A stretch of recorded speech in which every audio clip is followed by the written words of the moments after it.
နည်းနဲ့ရေရွှေချင်းကစိတ်ကိုလန်းဆက်စေုံသာမှာကခန္ဓာကိုယ်ကျန်းမာရေးအတွက်ကောင်းကျိုးတွေများရဲဆိုတာသိရလားအခုလိုကာလမှာစိတ်ရောကိုယ်ပါကျန်းမာဖို့အတွက်ရောယောဂပုံမှန်တွေရန်ကကောက်ွယ်ဖို့အတွက်ရောယူနီလေးနဲ့ရေရွှေပေးတင်ပါရဲ့ရှင်ဒါကြောင့် MSH ကစက်ကကာလေးတို့အတွက်ယူနီနဲ့ရေရွှေရင်ရရှိနိုင်တဲ့ကျန်းမာရေးကောင်းကျိုးတွေကိုပြပြပေးလိုက်ပါရဲ့ရှင်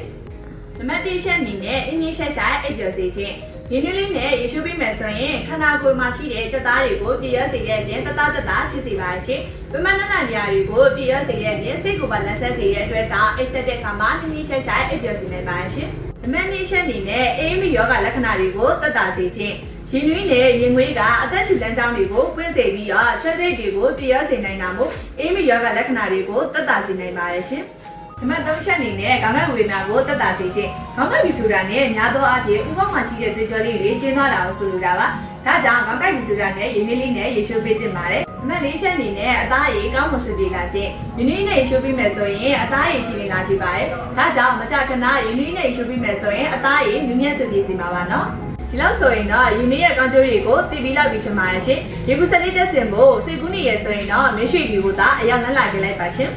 ဒီလိုဘူးစားရောက်ဝေရအဖြိုလေးတွေကိုဆက်လက်တင်ဆက်ပေးတော့မှာဖြစ်လို့ညီမတို့ရဲ့ page ကို like အပေါ်ယူထားပေးဖို့မမေ့ပါနဲ့နော်။ဘာပဲလို့ MS ကို hello